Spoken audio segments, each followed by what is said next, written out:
You're recognized. Thank you, Mr. Speaker. I believe you're asking the question about the mediation and the insured and who would cover that. So in this bill, in the language, it states that the insurance company is responsible for covering the mediation for this part. Follow up, Representative Cassell. Thank you, Mr. Speaker, and thank you, Representative, for that answer. But I'm specifically more looking at lines 1551 through 1560, which state that in the event a policyholder fails to appear at a mediation conference, they are going to be responsible for the payment. However, further down, lines 1559, if an insurance company fails to attend but shows good cause for the failure to attend, that same grace isn't given to an insured. So my question is an insured, in the event that there is an emergency, that they have a medical emergency, are they going to be given the grace of good cause and not be responsible for paying the mediation settlement if they have good cause for failing to attend, like the insurance company is granted in your bill? Representative Salzman, you're recognized. Thank you, Mr. Speaker, and thank you for that question. That was one of the questions I actually asked when we were drafting this language, and that would have to be mediated between the parties. That is not in the scope of the bill. Follow up, Representative Cassell. Thank you, Mr. Speaker.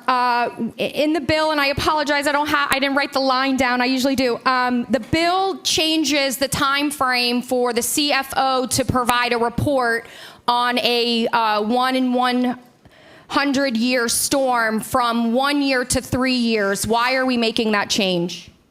Representative Salzman, you're recognized. Thank you, Mr. Speaker. Thank you for that question, Representative. I have the answer for you here.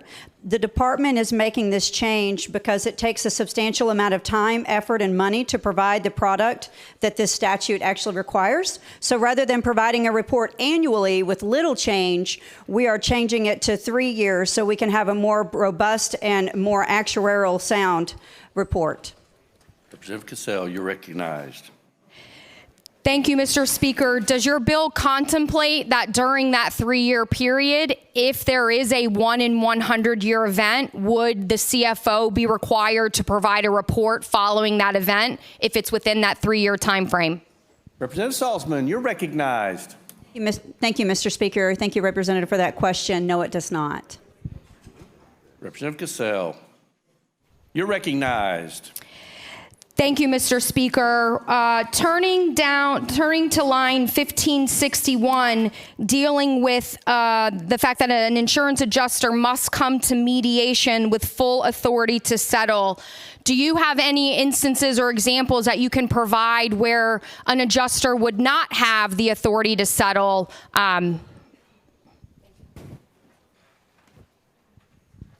Is that the conclusion of your question? It is. Representative Salzman, you're recognized. Okay. Thank you, Mr. Speaker. This language is supposed to fix that issue. Follow up, Representative Cassell.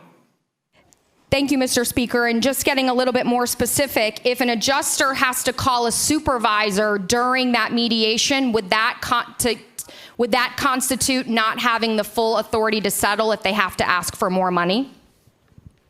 Representative Salzman, you're recognized. Thank you, Mr. Speaker, and thank you for that question. Yes.